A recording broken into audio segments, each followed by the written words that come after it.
오늘 가장 뜨거운 경제 뉴스를 제일 생생하게 전해드리는 시간입니다. 요즘 제일 잘 나가는 온라인 플랫폼 산업, 이렇게 잘 나가다 보면 또 여러 문제점들이 생기기 마련입니다. 공정위가 지난달 온라인 플랫폼 공정화법 제정안을 국회에 제출했습니다. 어떤 내용인지 김재신 공정위 부위원장 직접 모시고 이야기 나눠볼게요. 부위원장님 안녕하세요. 네, 안녕하세요. 반갑습니다. 자, 지난번에 공정위 알파걸 사무관 두 분 나와서 인터뷰 하셨는데 혹시 들으셨어요? 네, 들었습니다. 어떠셨어요? 직원들이 이렇게 훌륭한 직원들이 네. 나와서 공정위 업무를 이야기했는데. 우리 그 두 사무관들이 출연해서 그 조리 있게 그 이야기하는 걸 들으면서 우리 국민들께서 네이버 사건을 좀 더 잘 이해하시는 데 도움이 됐겠다라는 네. 그런 생각 하나 하고, 또 이런 유능한 직원들하고 같이 일하게 돼서 기쁘고 우리 공정위 미래가 되게 밝다, 이런 생각이 들었습니다. 네, 지난번에 그 네이버의 알고리즘 조작을 파헤친 그 알파걸 두 분과 제가 인터뷰를 나눴는데, 사실 오늘도 부위원장님과 이야기를 나눌 내용은 온라인 플랫폼이 얼마나 공정하게 사업을 영위하고 있는지에 대한 이야기예요. 네이버 알고리즘 조작도 그렇고 뭐 요즘 공정위 업무가 이 플랫폼 산업 관련이 굉장히 많으신 것 같아요. 네, 그렇습니다. 네, 우리 아무래도 우리 경제의 상을 그대로 또 우리 공정거래 사건에 반영이 돼서, 그렇죠. 네, 그럴 수밖에 없는 것 같습니다. 맞습니다. 자, 온라인 플랫폼 공정화법 제정안, 이것도 여러분 잘 들으셔야 됩니다. 소비자는 소비자대로, 또 여기에 이것 관련된 입점 업체는 또 업체들대로 굉장히 중요한 내용이 담겨 있어서요. 오늘 부위원장님과 함께 이야기 나눠보도록 하겠습니다. 먼저 이 제정안 어떤 배경으로 마련된 겁니까? 그 온라인 플랫폼을 통한 거래가 그 폭발적으로 성장을 하고 있습니다. 그렇죠. 이제 온라인 플랫폼 사업자라 그러면 쉽게 말해서 하나의 그 장터를 개선 사업자인데요. 그 장터에서 이제 수많은 사업자들이 들어와서 물건을 팔고, 또 소비자들이 들어와서 거기서 거래가 이루어지는 그게 이루어집니다. 근데 이 거래 관계를 규율하는 이 큰 시장에 대해서 아직 그 기본적인 규칙이 없어서 이렇게 크고 영향이 큰 거래 관계, 여기에 대해서 그 사각지대를 두고서는 이 사각지대를 두고 이 공정거래 질서를 이야기하기는 좀 어렵다. 그래서 그렇죠. 이 온라인 플랫폼법을 통해서 중요한 사각지대를 좀 메꾼다는 그런 의미가 먼저 하나 있는 것 같고요. 다만 이제 이 분야는 우리 보통 가불관계라고 하는 프랜차이즈, 또 대규모 유통업자, 대리점, 이런 쪽하고는 조금 다릅니다. 특성이.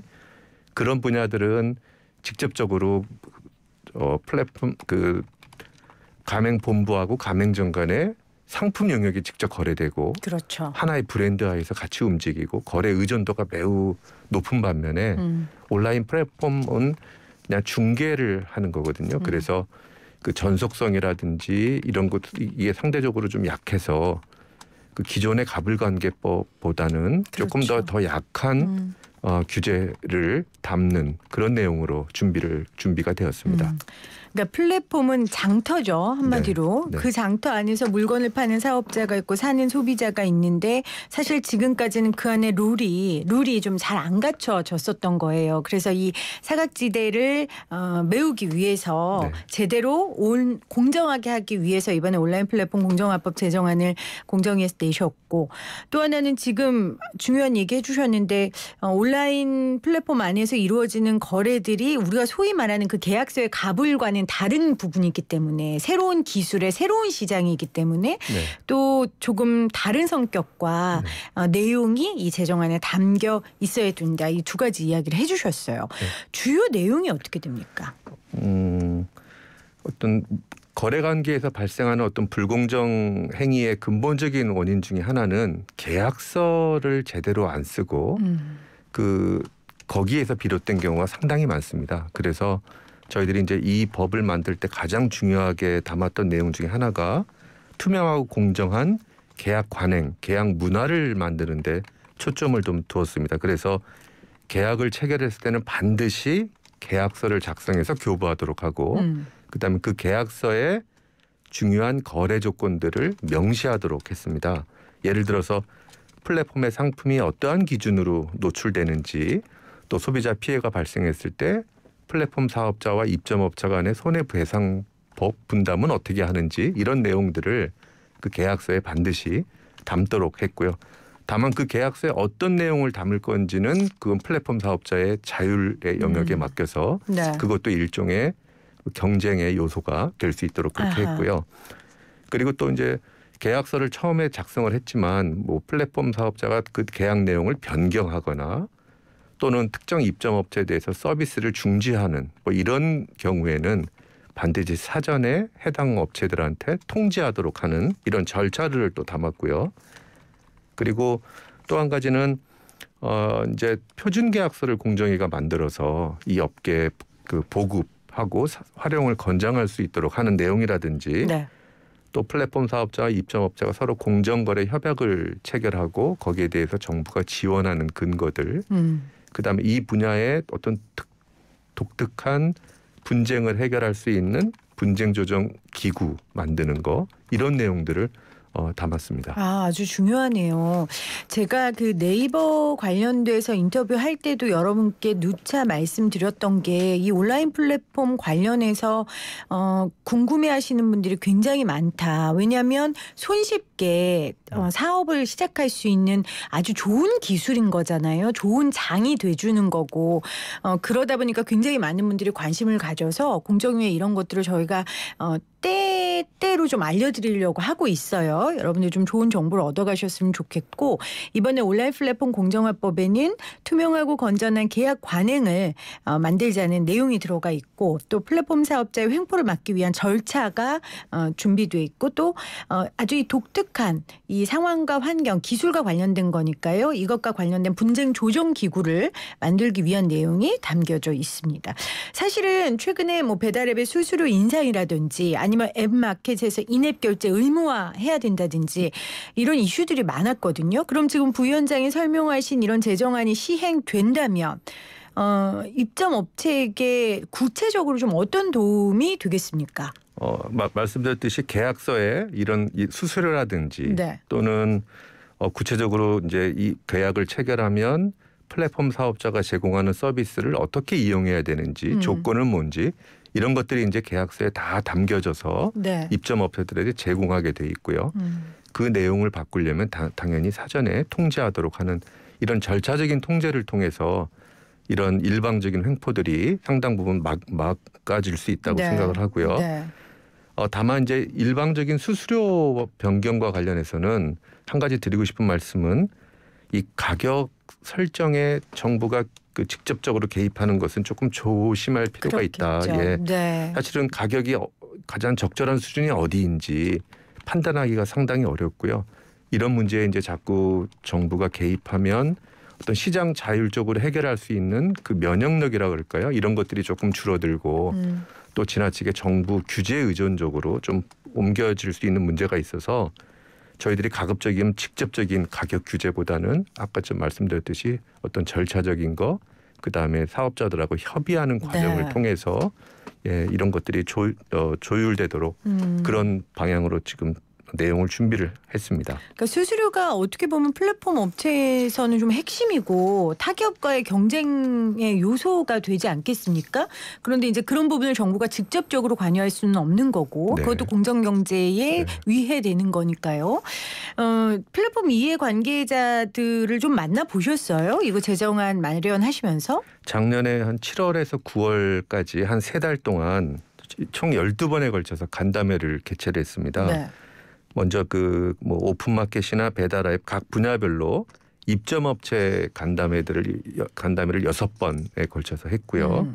그래서 먼저 입점업체들이 가지고 있는 불만 요소들, 또 원하는 요소들을 저희들이 쭉 수렴을 하고 그걸 토대로 이제 플랫폼 사업자들의 네. 간담회를 또 5번을 했습니다. 그리고 나서 이제 그래서 11번을 한 뒤에 최종적으로 입점업체하고 플랫폼 사업자가 종합적으로 참여하는 이런 간담회를 통해서 양쪽 의견들을 최종적으로 조율하고 이걸 토대로 저희들이 법안을 마련했습니다. 법안 만들 때 정말 당사자들 이야기를 듣는 게 너무 당연한데도 잘 안 될 때가 있거든요. 네. 그렇다 보면 이제 이 법이 누구를 위한 법이 되느냐 이제 이런 근본적인 질문을 하게 되는데 플랫폼 이해관계자들과 여러 차례 만나서 의견을 좀 들으셨네요. 국내 플랫폼에만 이런 만약에 제재가 제재라고 표현하기가 좀 그러네요. 아주 기준이 이렇게 적용된다면 혹시 해외 플랫폼 같은 경우에는 어떻게 될까요? 역차별의 문제가 있을 수도 있을 것 같아서요. 이 부분을 좀 명확히 말씀을 드립니다. 네. 국내외 사업자를 막론하고 온라인 플랫폼법은 동일하게 적용됩니다. 그래서 그렇군요. 외국 사업자가 국내에서 그 발생하는 매출액이 일정한 기준을 넘어갔으면 네. 이 법의 적용 대상이 됩니다. 그리고 거기에 대해서는 공정위가 국내 기업을 차별하지 않고 엄정하게 원칙에 따라 법을 집행해 나간다는 말씀을 드리겠습니다. 그러니까 대한민국에서 플랫폼 사업을 하는 사람이면 그게 국내 기업이든 해외 기업이든 그렇습니다. 다 적용을 받는 법안이다. 그렇습니다. 네, 명확하게 말씀을 해주셨습니다.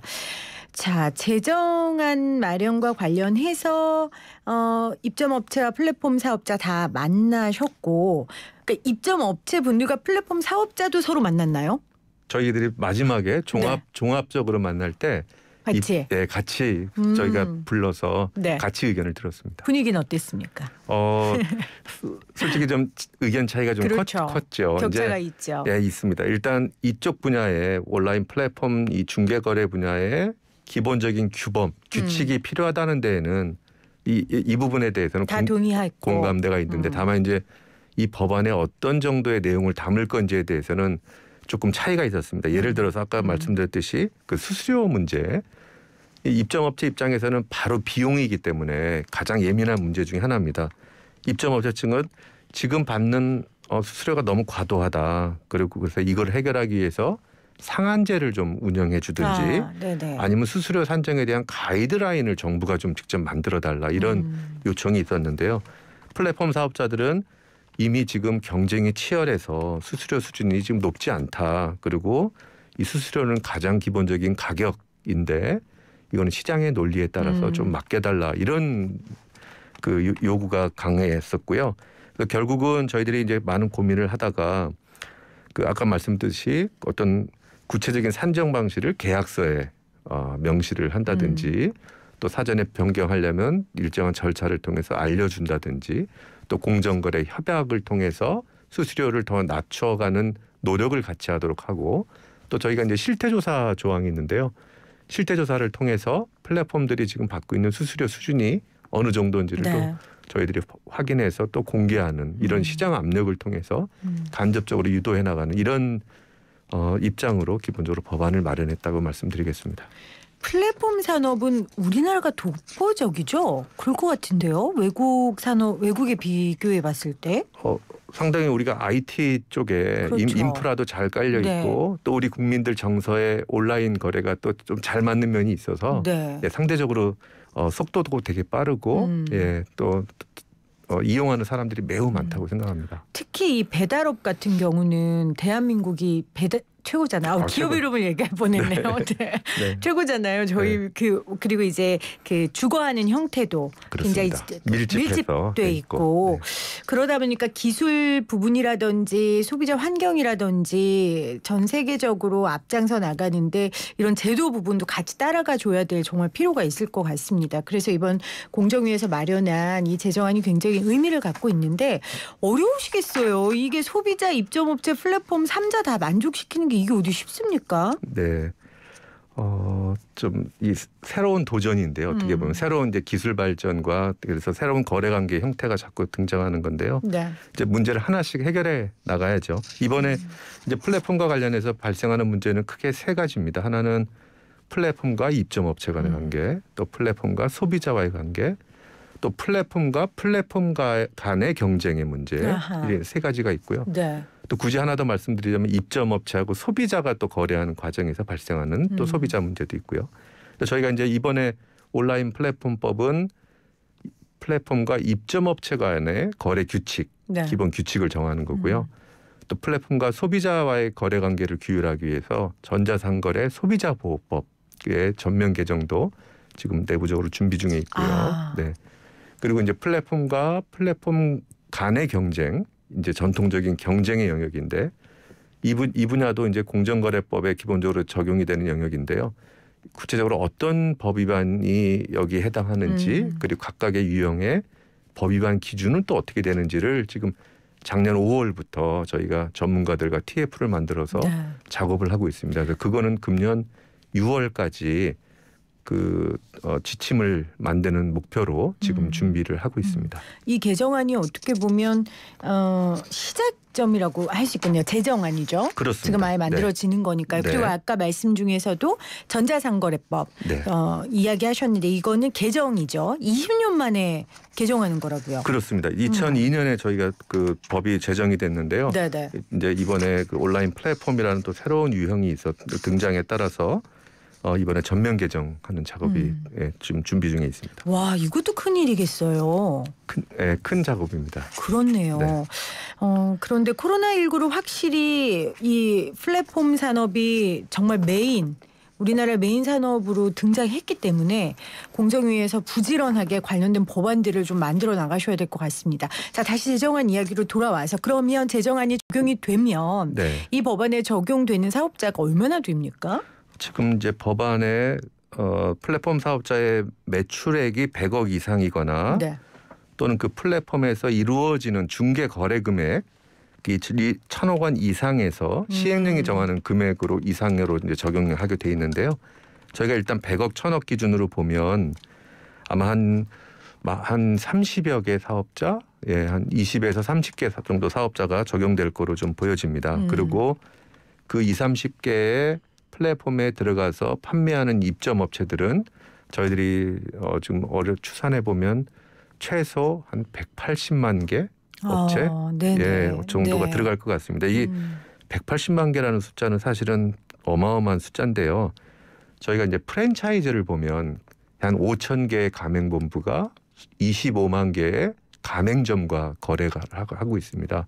가맹점이 25만 개고 그다음에 이제 대형마트나 이런 대규모 유통업자한테 납품하는 업체들이 한 28만 개. 와, 그런데 많죠. 네, 그리고 대리점이 한 10만 개 정도. 이 합치면 60만 개 정도 되거든요. 그러니까 이 세 가지 분야의 대표적인 가불관계에 적용되는 게 한 60만 개 우리 사업자들이 적용이 되는데 그런데 이 제정안이 온라인 플랫폼법은 180만 개. 대단하네요. 벌써 한 3배 정도 이상의 그러니까 아주 중요한 그러니까 우리 그 소상공인이나 또는 그 판매하는 사업자들한테 그 미치는 영향이 그만큼 크다. 그렇게 볼 수 있겠습니다. 자, 이렇게 영향력이 큰 이 제정안 이게 근데 언제쯤 국회 통과하고 시행될지도 궁금합니다. 또 계도 기간도 있어야 되고 법안을 알리는 홍보 기간도 좀 있어야 될 건데요. 네, 지난주에 이제 정부안이 이제 국회에 제출이 돼서요. 이제 2월에 아마 국회에 상정이 될 것 같고요. 앞에 말씀드렸듯이 이게 180만 개라는 최소 180만 개라는 업체와 관련된 매우 큰 경제 법안이자 민생 법안입니다. 그래서 국회에서 최대한 빨리 좀 심의 통과될 수 있기를 기대하고 있고요. 저희들이 이제 최선을 다해서 국회 입법 활동을 지원해 나가려 합니다. 국회에서 통과되면 1년의 유예 기간을 두고 법이 시행하게 돼 있습니다.